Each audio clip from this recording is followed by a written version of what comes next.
So everybody has a vice, right? I have a vice, everybody has a vice. If you don't think you have a vice, then your vice is denial. Okay.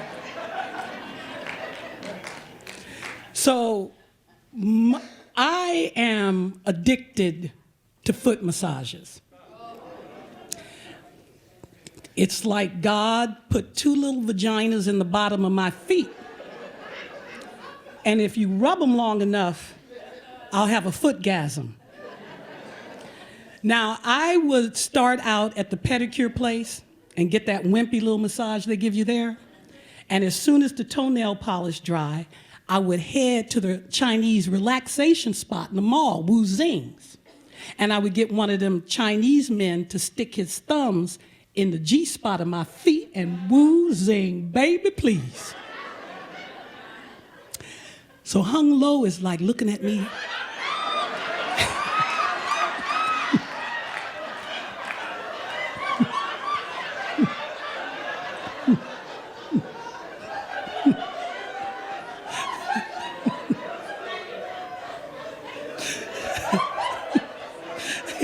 He looking at me going, feet hut? I'm like, yes, no, don't stop, Hung Lo, don't stop, swing low, sweet. I mean, like I said, I was spending over $300 a month on foot massage. It was getting out of hand. I had to quit some of my other vices to afford it. I quit smoking cigarettes. I reduced my medical marijuana budget.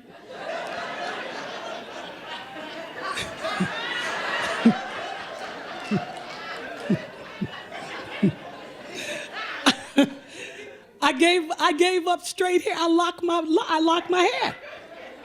And if you know anything about a black woman, that was a bold move on my part. So now this is like in 1999, 2000. So I'm visiting my sister in Detroit. I lived in Toronto at the time. I'm visiting my sister in Detroit. And I walk in and she's in the bathroom. She's waving this card around. K-Toes, K-Toes, girl. I thought I had a pedicure, but this was a pedicure. It lasted 3 hours. I'm like, 3 hours?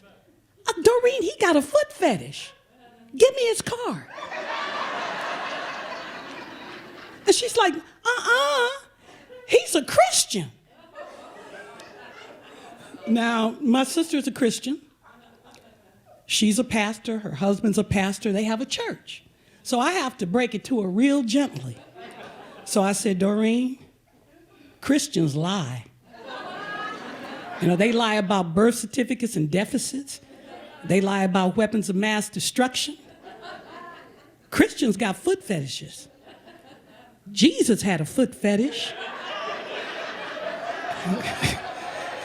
Every time you turn around in the New Testament, there he is with a prostitute washing his feet with her hair. Don't say that. I said, give me his card. Well, he's married. I said, well, then his wife is a lucky bitch. Give me that man's card. So I make an appointment with K-Toes. Turns out he's a part-time cop, full-time feet. We make an appointment from 6:30 to 9:30 in the morning just when he get off work. So I get there the next morning, and before I even knock on the door swings open. There he is. He looked like Shrek in a cop uniform. I mean, he still got the gun belt around his waist. You know, gun, handcuffs, pepper spray, billy club. It looked like he wearing a sex toy shop around his waist. So he invites me in, and there's this gleaming white grand piano in his living room, stretching across the living room. I said, oh, my sister didn't tell me that you played piano. And he says, well, you know, I was a child prodigy. And I said, well, do you still play? Well, it was a long time ago. Like I said, I was a child. So he says, I do the pedicures in the basement. And for one split second, I was like, the basement?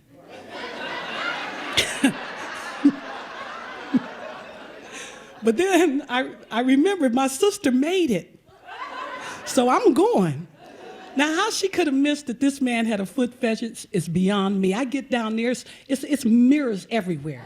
Pictures, blown up pictures of pretty feet all on the wall, red toenails, nail art, thousands of bottles of fingernail polish on glass stacking tables.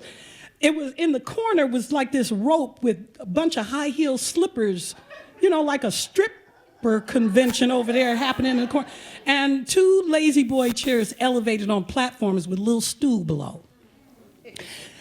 So I'm looking at this. This is like the ghetto mecca of feet, and I'm looking and I'm trying to make small talk. And I said, do you do manicures too? And he's like, manicures disgust me. I said, okay, all right. He says, have a seat. So I sat down on the church pew because it was a church pew. And I start to take off my shoes. He go, freeze, hold it. I'm like, what? He's like, your feet belong to me now. I'll remove your footwear.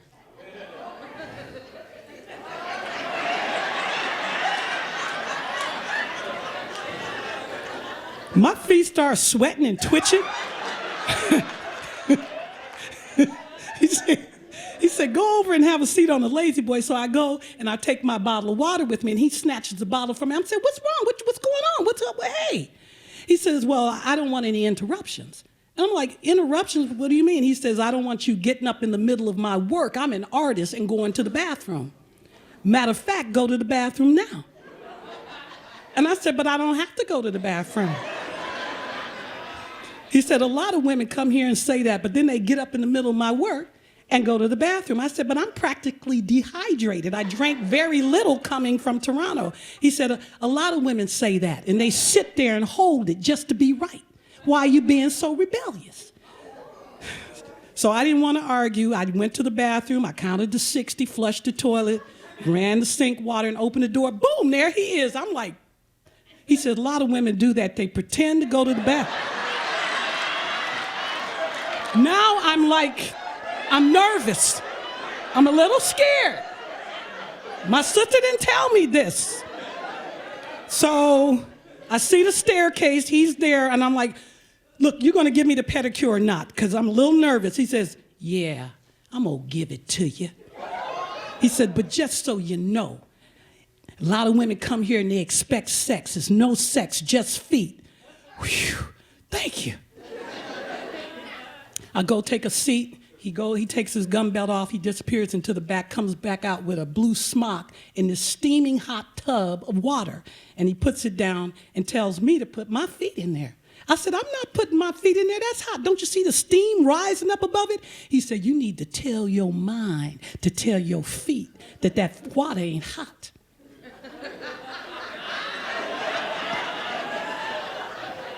I'm like, but I'm not putting my feet in there. The water is too hot. And he said, a lot of women come here, they want to be in control.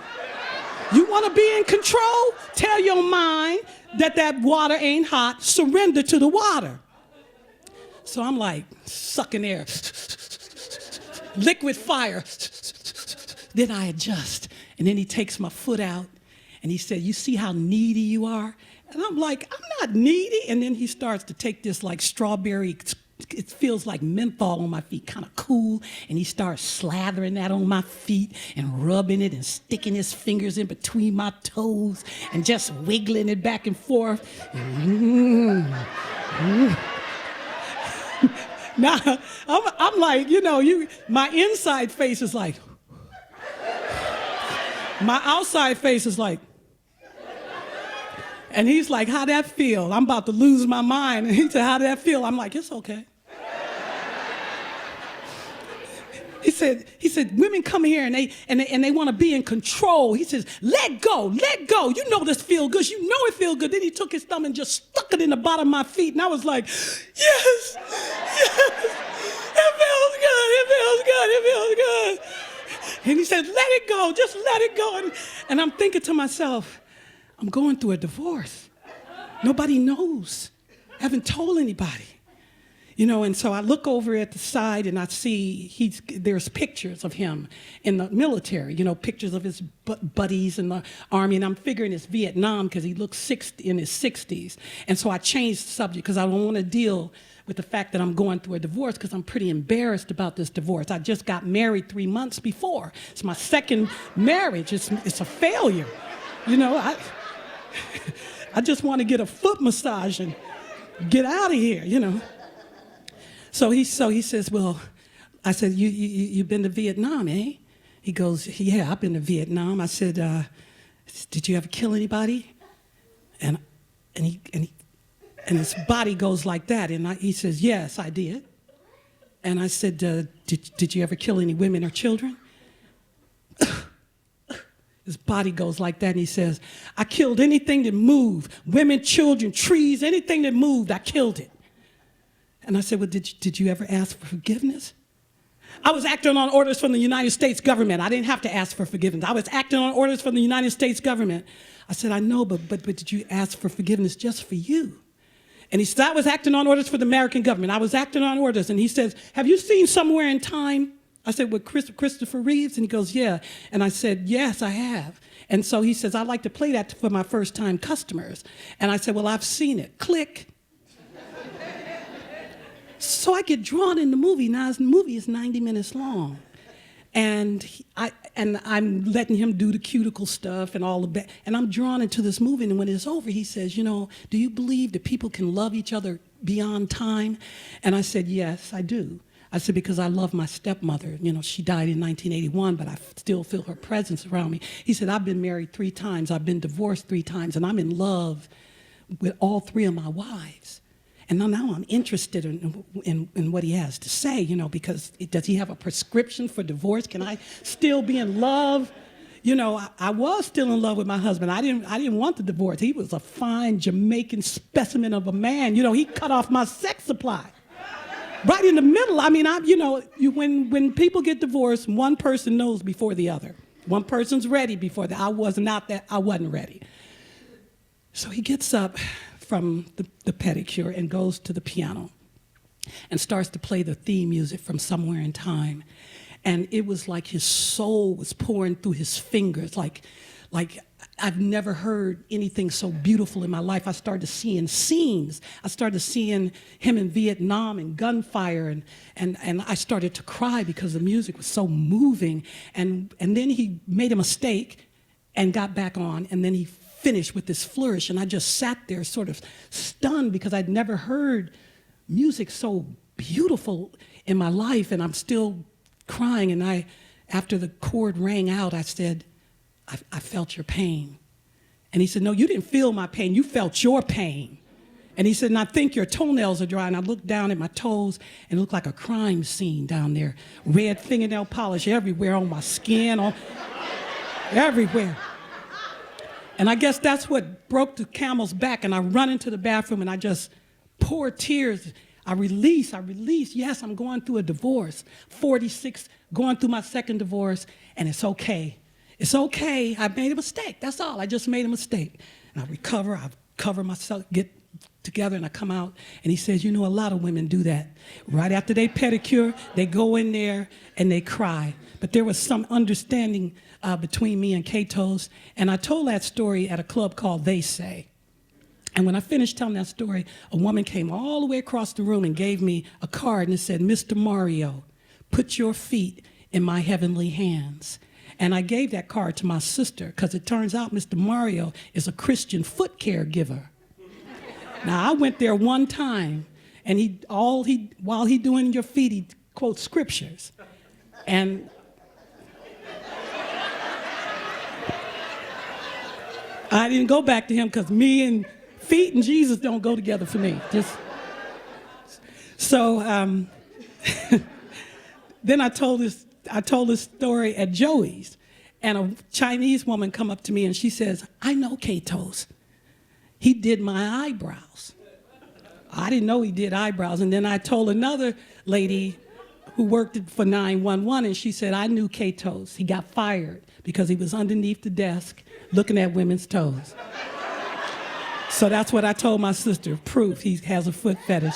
So thank you, ladies and gentlemen.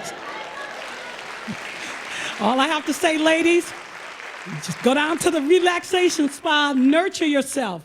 Because sometimes your feet be the one to tell you that you need care. Take care of those divorces, those hurts, those pains. Let some Chinese man rub your feet. Because maybe your husband and your boyfriend like to rub your feet. It's my experience that every man don't like to rub your feet. And I don't make nobody do stuff they don't like to do, because stuff I don't like to do. So if you don't like to do feet, fine. I'll go down to Wu Zing. I'll go see Hung Lo, because feeting ain't cheating. All right. Nurture yourself.